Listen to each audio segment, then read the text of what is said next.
Hey Tim, good to see you. Yeah, you too, especially after our big filming day yesterday. They Yes. say it's got to take you outside of your comfort zone to really live, but I'm going to have to go back and revisit that thinking. Yes, indeed. So everybody can expect to see the announcements for the finalists for the REINSW Awards for Excellence starting tomorrow. So Tim and I filmed them, well, yeah, they have to be seen to be believed, quite frankly. So yes, well, I don't intend watching them, but oh, they made me laugh out loud. But anyway, but we can right here and now announce our finalists for our auctioneer of the year, because we had the heats yesterday and the finals today. So we had about 1,200 people viewing, which is really awesome. 1,200 people. Absolutely. Wow! Over the 2 days.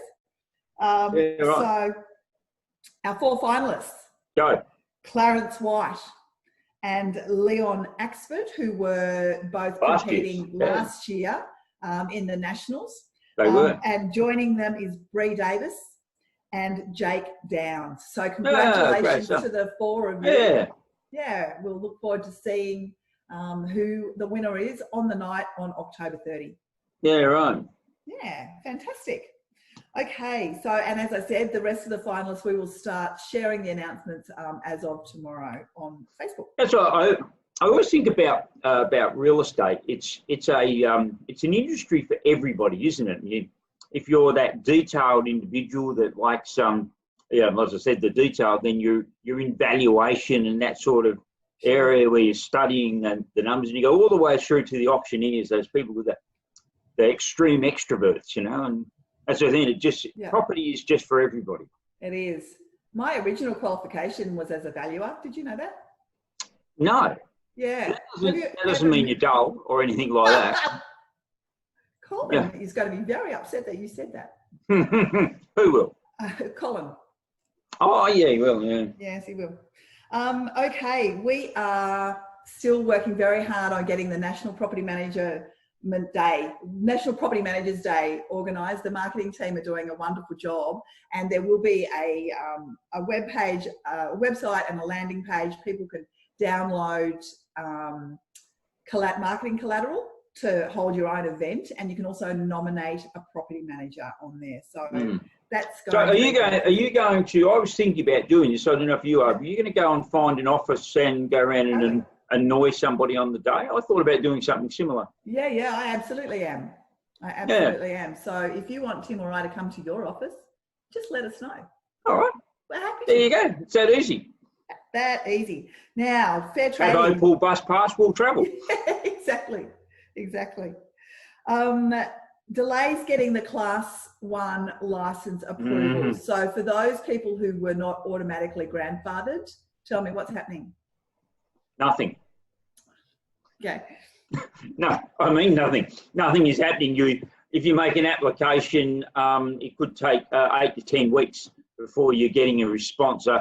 I'm fielding calls daily from people who are so frustrated with it. Look, the reason I've made mention before, and I'll say it again, just if you're out there pulling your hair out, it may be of cold comfort to you, but the reality of it is that everybody's in the same boat. So just keep persisting, and make sure you're keeping good file notes of everything that you've done to try and get the necessary licenses and everything that you need, because obviously you just can't shut your business down. We've had had instances recently where somebody said, well, I've got to keep operating, but now I haven't got a license. Well, what am I going to do? And they said, oh, well, we're working as hard as we can, and we'll get it to you, in this millennium. So, yeah. Okay. But anyway, look, if you haven't got it, then, do it. And look, that's a nice segue, Leanne, into we have approached the Minister for an extension of this 6-month period where the industry could get its act together. Yeah. The industry could get its act together. That's 6 months. So maybe that will be an easier argument to make now that we're saying, why don't we have another 6 months? Yeah. I'm saying nothing. Yep, absolutely. Well, we'll see how we go. All we can do is ask, right? Yeah. So tomorrow we've got a really interesting webinar tomorrow at 10 o'clock with Mark Banziak from the Shooters, Fishers and Farmers Party. Now, Mark is my favourite politician in the world. And the reason for that is Mark has introduced a bill into Parliament that if it can successfully manoeuvre its way through the parliamentary process, we will end up with our own Property Services Commissioner, and we will end up with a dedicated regulatory authority just for the property industry. That means we'll come away from fair trading and go to a dedicated regulatory environment. Which has been your personal passion project for quite some time now. Yes. Yes. Yes. Doesn't matter where you will be on this planet, you will hear me. Awesome. So yeah, look forward to catching up with Mark tomorrow. Now, we also had some media go out this week just imploring agents to actually be mindful of social distancing when they're doing opens and auctions, because we just can't afford the situation. The poor Victorians have had to shut down in a lot of instances, so we just cannot let that happen here, and it's up to us to make sure that we all do the right thing. So we're suggesting that your signage at the opens be updated to include questions: have you been in Victoria? And if they have, I would not be letting people come through opens, and I wouldn't let them. They can watch the auction from their car or online.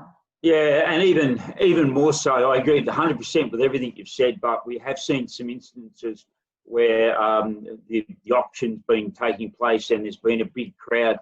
Fair Trading's advice was that you should have it at the back of the property if possible. No, that's not always possible, but if you can get around there and only have those people participating and in the crowd that are bidders. So we try and keep as much distance, because as you rightly say, if this thing happens in New South Wales, it's happened in Victoria, and it's the Victorian experience has been very clear. What they'll do is shut it down, and they should. You know, the health of the community must come first.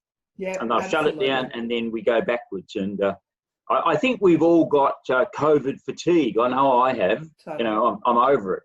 Yeah. But we've just got to be vigilant, because this dreadful thing just has no respect for borders or doesn't matter. It has no respect for anything.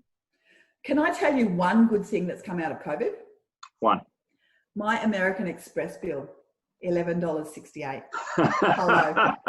I took a photo of it and sent it to Rob, because it's just like, how can that even be? I know. Excited. You know, when they say the economy shut down, I reckon I've still got the same cash in my wallet from about 15, 16 weeks ago. I bought what some does that coffee. say about you? No, well, yeah, it does say a lot.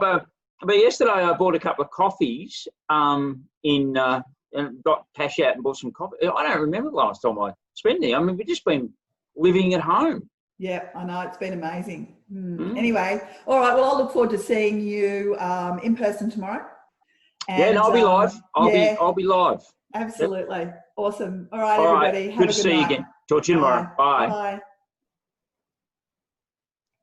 Thank you. No worries. Okay, I'll see you in the morning.